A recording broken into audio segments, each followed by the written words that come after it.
오늘 함께 보실 하나님 말씀 사도행전 2장 37절부터 42절 말씀입니다. 사도행전 2장 37절부터 42절 말씀입니다. 신약성경 189페이지입니다. 사도행전 2장 37절부터 42절까지 말씀 다 찾으신 줄로 알고 제가 봉독하도록 하겠습니다. 그들이 이 말을 듣고 마음에 찔려 베드로와 다른 사도들에게 물어 이르되, 형제들아, 우리가 어찌할꼬 하거늘 베드로가 이르되, 너희가 회개하여 각각 예수 그리스도의 이름으로 세례를 받고 죄 사함을 받으라. 그리하면 성령의 선물을 받으리니 이 약속은 너희와 너희 자녀와 모든 먼데 사람 곧 우리 주 하나님이 얼마든지 부르시는 자들에게 하신 것이라 하고, 또 여러 말로 확증하며 권하여 이르되, 너희가 이 패역한 세례에서 구원을 받으라 하니, 그 말을 받은 사람들은 세례를 받음에 이날의 신도의 수가 3,000이나 더하더라. 그들이 사도의 가르침을 받아 서로 교제하고 떡을 떼며 오로지 기도하기를 힘쓰니라. 아멘. 저희가 사도행전을 계속해서 이제 보고 있는데요. 앞에 내용을 먼저 간단히 요약하고 말씀을 드리는 게 이해하시는데 좀 더 좋지 않을까 생각돼서 간략하게 앞에 내용을 말씀드리자면, 오순절날 성령이 임하셔서 제자들이 각 나라의 언어로 이제 방언을 하게 되고, 사람들이 이제 이것이 어찌된 일이냐라고 하는 것에 대해서 베드로가 그것을 설교로 가르쳐 준 내용까지 저희가 보았었죠. 전에 말씀드린 것처럼 성령이 임하셨다는 증거가 방언, 우리가 생각하듯이 그런 식의 이야기를 하고 있는 것이 아니다라고 말씀을 드렸습니다. 즉 성령이 임하셨다는 증거로 방언을 해야만 된다라는 것이 아니라고 말씀을 드렸습니다. 그리고 사도 바울이 베드로 사도가 너희들이 지금 생각하는 이 일이 무슨 일인지 내가 설명해 주겠다라고 설교를 통해서 그 일이 무엇인지를 가르쳐 줬습니다. 그래서 요엘서에 나온 성령 강림을 통해서 하나님께서 약속하신 성령을 너희에게 부어줬다는 것이고, 그 약속하신 성령은 이스라엘의 구원에 대한 약속이었다는 것이고, 그것이 어떻게 성취되었는지는 다윗의 시편을 통해서 그리스도의 죽음과 부활로 다윗의 시편이 성취되었다라는 것을 가르쳐줬다라는 것입니다. 즉 예수 그리스도의 죽음과 부활, 그리고 그것은 하나님의 약속된 예언이었고 성취가 된 사건, 그래서 너희가 하나님으로부터 구원을 받게 되었다라는 것을 이야기했다는 것이었습니다. 이 설교를 들은 사람들이 비로소 자신의 죄를 깨닫고 우리가 어찌해야 될고 하고 회개를 시작했다는 것이었습니다. 그리고 이날에 회개한 사람이 3,000이나 더하게 되었다라는 것이 저희가 지금 보고 있는 말씀의 내용입니다. 전에도 말씀드린 것처럼 성령으로 말미암아 진실로 하나님 앞에 회심하게 되는 자는 자기가 무슨 짓을 벌였는지를 알게 됩니다. 이스라엘 사람들이 십자가에 예수님을 못 박은 것이 내가 못 박은 것은 아니다. 그렇기 때문에 내가 이 시점에서는 그리스도를 선택할지 말지에 대한 중간자적 입장이다라고 생각한다면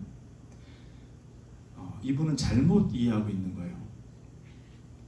내 손으로 예수 그리스도를 십자가에 못 박았다라는 사실이 내게도 동일하게 와서 닿아야지 성령이 임한 사람이지, 성령이 임했는데 내가 예수 그리스도를 십자가에 못 박지 않았다, 다만 나는 이제 예수님을 믿으련다 라고 한다면 그는 성령이 임한 사람이 아니에요.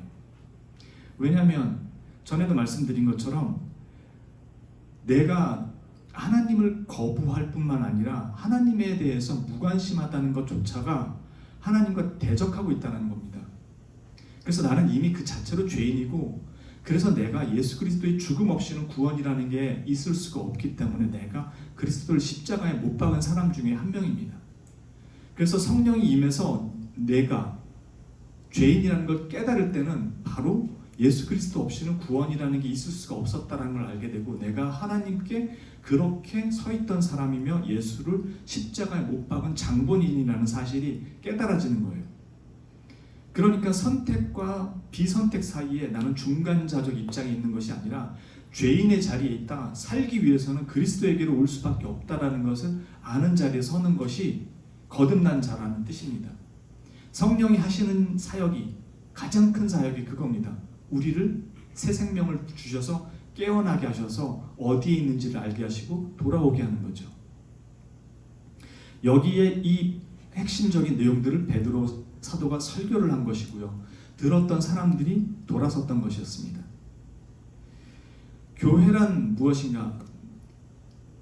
오늘 제가 전에도 말씀드렸지만 저는 개인적으로 사도행전에서 2장을 가장 중요하다고 생각하는 이유가 교회가 무엇인가에 대해서 아주 중요한 문제를 다루고 있기 때문에 그렇습니다. 대부분의 유명하다는 목사님들은 이 사도행전 2장만 가지고도 책 몇 권을 설교할 만큼 아주 중요한 내용들이 담겨 있습니다. 그 중에 가장 핵심적인 내용이 42절에 보면 그들이 사도들의 가르침을 받아 서로 교제하고 떡을 떼며 오로지 기도하기를 힘쓰니라 이렇게 말하는데, 우리말로 읽으면 사도들의 가르침을 받아서 그때부터 서로 교제하고 떡을 떼고 그래서 오직 기도하기를 힘썼다. 이래서 기도하는데 힘썼다라는 내용으로 귀결이 된 것처럼 보이는데, 원문 자체를 보면 그렇게 되어 있지 않고요. 오직 힘썼다라는 게 가장 앞에 나옵니다. 동사고 나머지는 가르침, 교제, 떡을 땜, 기도 이런 건 명사로 나와요. 무슨 말이냐면 이 네 가지 모두를 하기에 힘썼다라는 게 내용이에요. 즉 교회가 무엇을 해야 되는가라고 할 때 교회가 해야 될 가장 핵심적인 내용이 이거라는 거예요. 저희가 이 부분이 교회에서 가장 강조되어야 될 부분인데, 다른 방편으로 교회를 이해해서 교회에서 다른 방편을 사용해서 교회의 부흥 내지는 교회의 어떤 일들, 성장 거기에 매진한다면 방향이 잘못 잡혀 있다는 것이죠. 이 이야기를 하기 위해서 먼저 거론돼야 되는 것이 바로 앞에 있는 신도의 수가 3,000이나 더하더라라는 내용이라는 것입니다. 왜 이게 중요하냐면 우리가 교회를 우리가 모여서 교회를 만든다고 생각을 한다는 것입니다. 지금 여기에는 뭐라고 되어 있냐면 성도들이 교회에 더해졌다라고 표현을 해요. 이게 전혀 우리가 잘못 생각했을 때 나타나는 두 가지 다른 입장입니다. 즉 교회는 예수 그리스도를 머리로 하는 그 교회에 내가 덧붙여지는 거지 우리가 교회를 만들어가는 게 아니에요. 이 이해를 위해서 제가 우리 웨스트민스터 신앙 고백서 25장에 있는 그 조항들을 간략하게 말씀을 드릴게요. 그 전에 먼저 우리는 이미 다 배워서 알고 있는 내용이지만 그래도 다시 한번 강조를 드린다면, 종교 개혁이 일어나서 영국에서 웨스트민스터 신앙 고백서라는 것을 만들고 대륙에서는 하이델베르크나 벨직 신앙 고백서 같은 각자의 신앙 고백서를 만들었습니다. 고백서를 만들었던 이유는 로만 카톨릭, 지금의 우리가 말하는 천주교의 잘못된 그 교리들과 그 내용, 신학적인 내용으로부터 바로 돌아서기 위해서 우리 후대 사람들이 잘못된 길을 가지 않게 하기 위해서 각자의 신앙 고백서를 만들어서 벨직 신앙 고백서, 하이델베르크 요리문답서 이런 것들이 만들어지고, 영국에서는 웨스트민스터 신앙 고백서가 만들어지게 됩니다. 물론 표준 문서라고 해서 신앙 고백서, 소요리 문답, 교회, 정치 관리, 예배 모범 이런 것들이 만들어지게 돼요. 4년 6개월에 걸쳐서.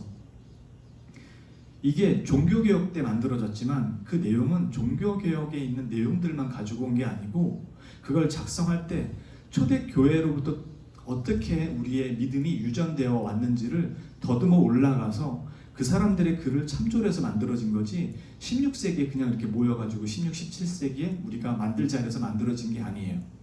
그러니까 거기에 나오는 내용들은 초대교회, 예를 들어서 사도 요한의 제자였던 폴리캅이라는 사람이라든가 이런 유명한 사람들이 있습니다. 이레니우스라든가 이런 교부들의 글들이 남아 있어요.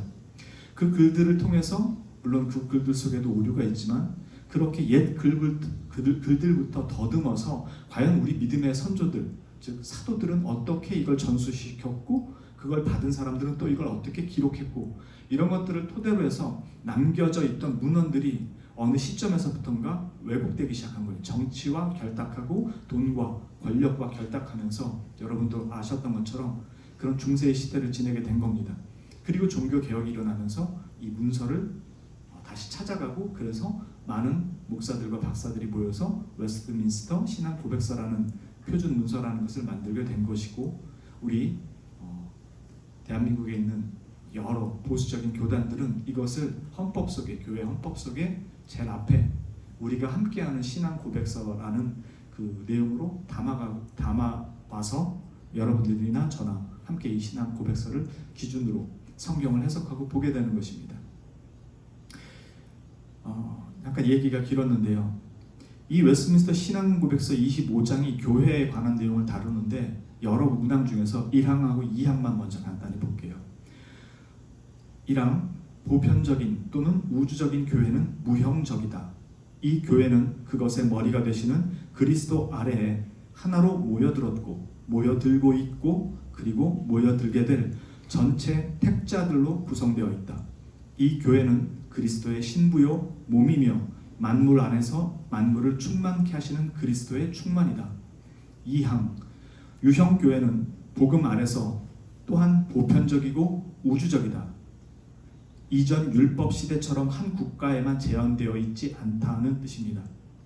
이스라엘이라는 나라에 제한되어 있잖아요. 구약 시대는. 그러나 복음 아래에서는 보편적이고 우주적이라는 뜻입니다. 이 유형교회는 세상 도처에서 참 종교를 신봉하는 모든 사람들과 그들의 자녀로 구성되어 있다. 그리고 이 교회는 주 예수 그리스도의 나라요 하나님의 집이고 가족이다.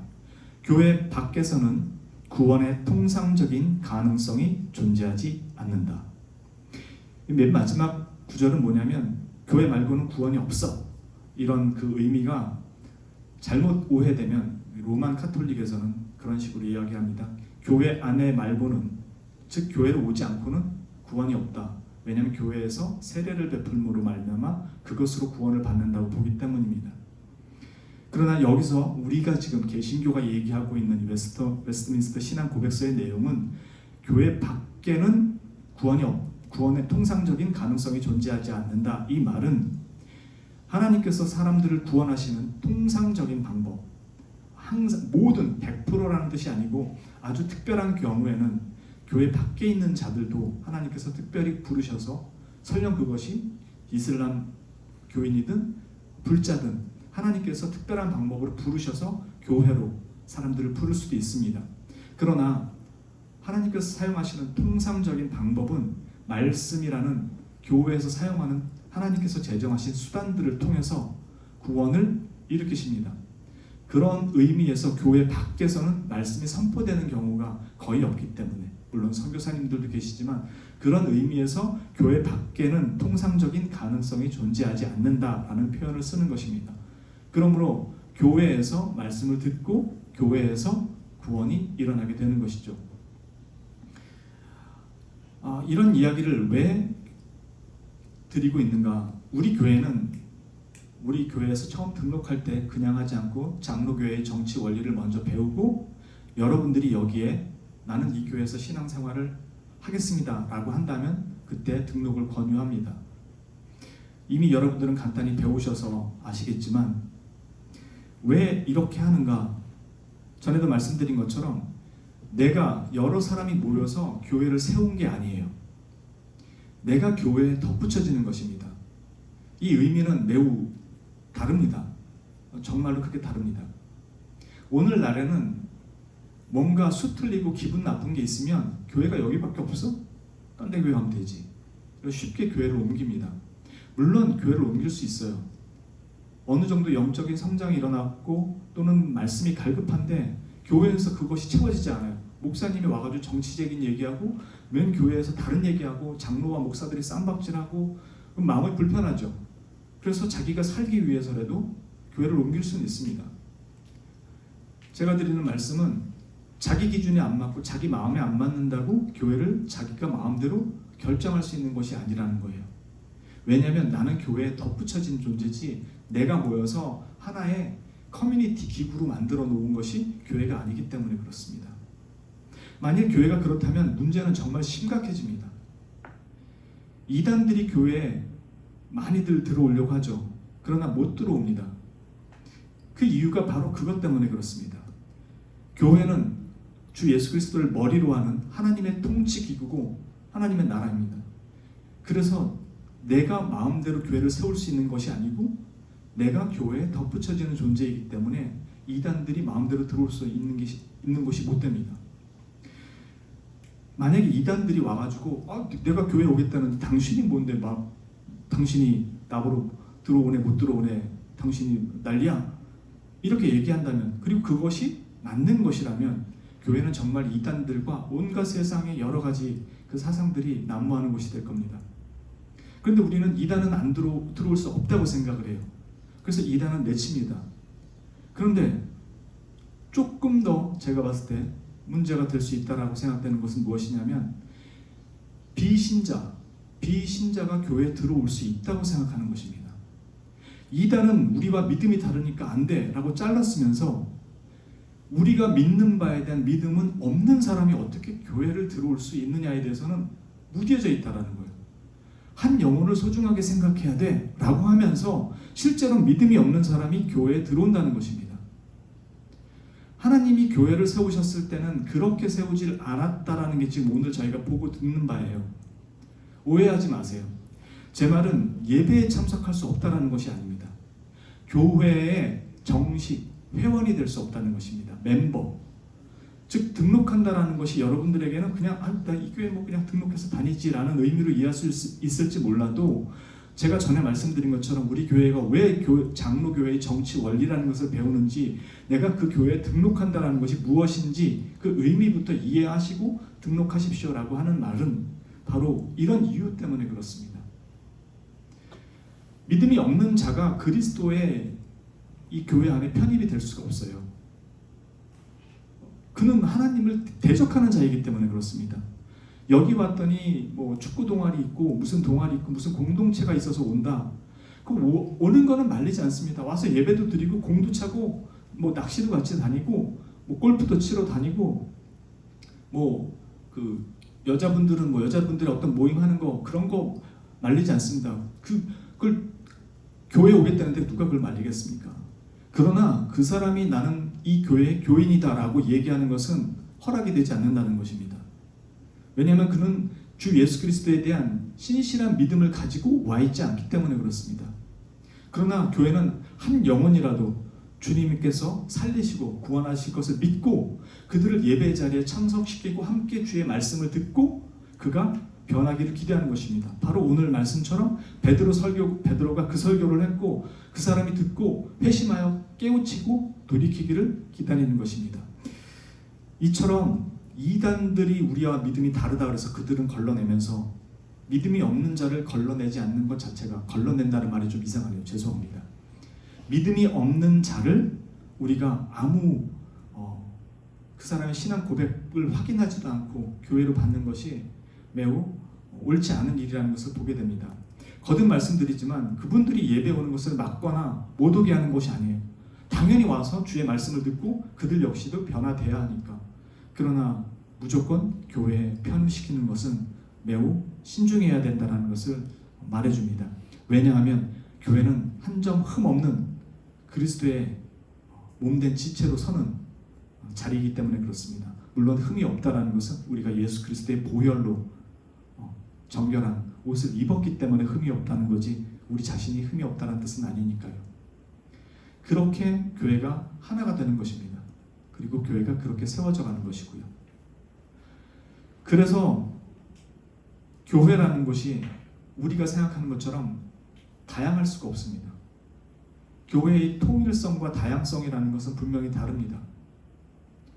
통일성이라는 것은 당연히 주 예수 그리스도로 말미암는 것이라는 것의 통일성이겠죠. 다양성이라는 것이 이 교파 저 교파 다양해도 된다는 의미는 아닙니다. 교회가 하나 된다? 교회가 하나 되기 위해서는요, 반드시 전제되어야 하는 것이 있습니다. 가장 쉬운 예로 WCC가 그렇습니다.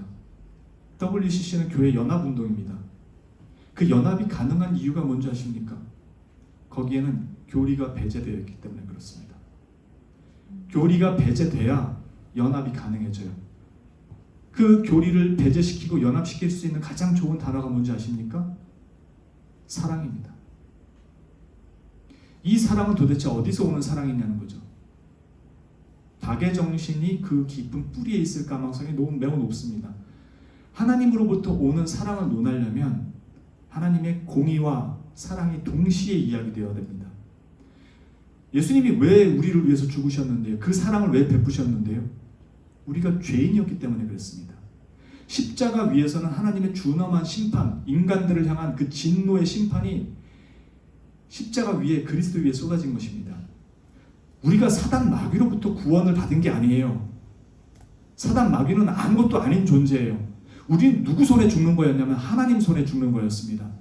죄를 지었기 때문에. 그래서 하나님의 진노 아래에서 구원을 받는 거예요. 어떻게? 하나님이 자기 아들로 우리를 구원하시는 거예요. 그래서 사랑이 논해질 때는 반드시 진노, 공의도 같이 논해줄 수밖에 없어요. 그게 동시에 이루어진 것이 십자가 위에 예수 그리스도로 말미암았던 것이고요.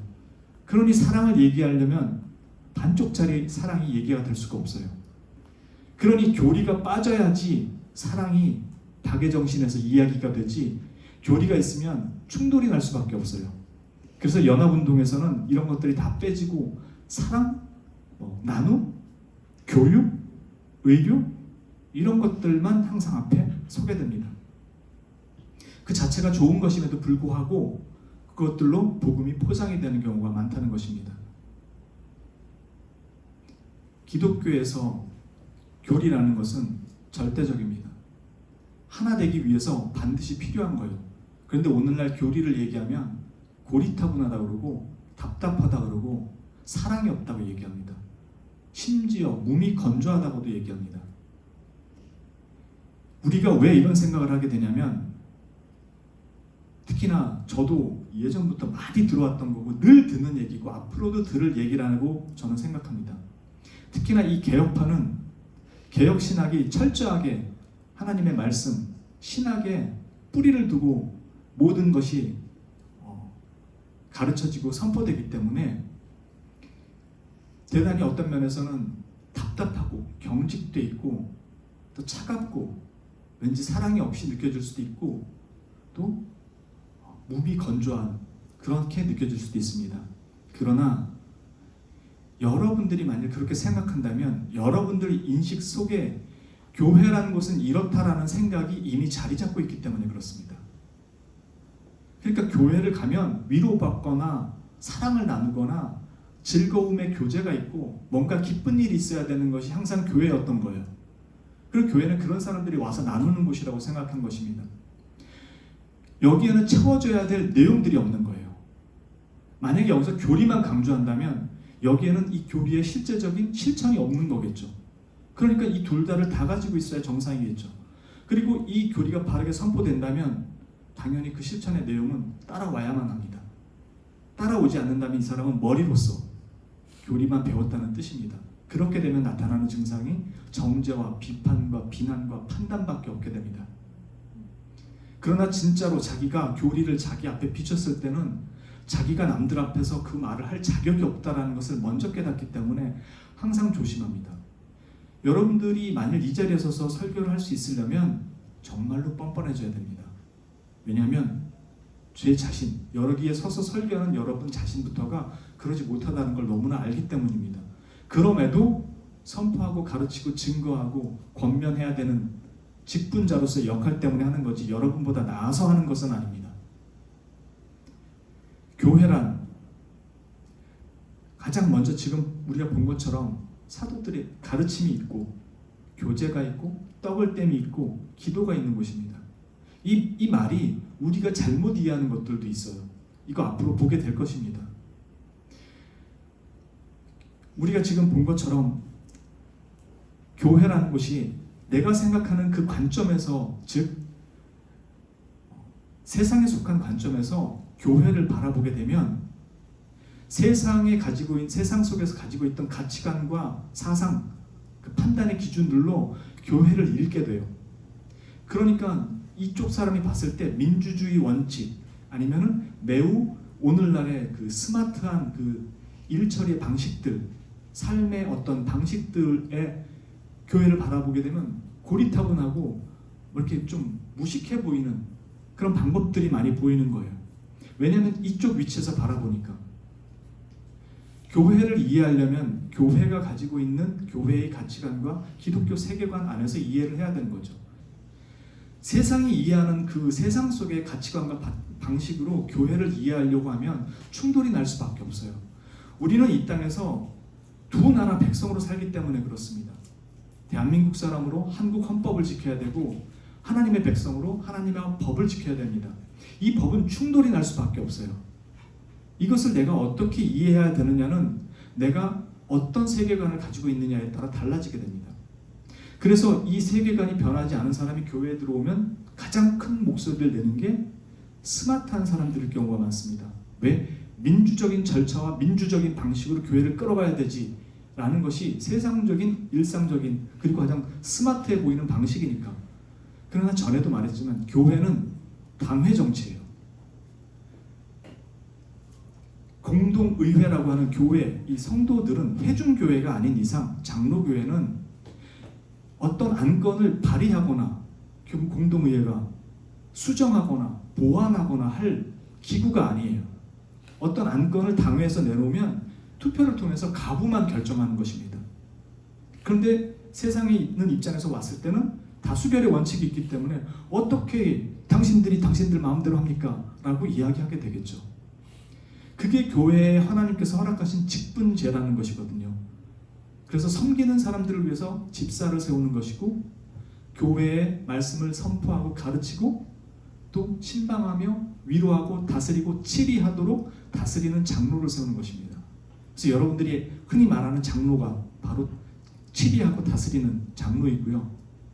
말씀으로 가르치고 선포하고 또 위로도 하고 또 책망도 하고 치리도 하는 장로가 목사입니다. 이 두 직분밖에 없는 거죠.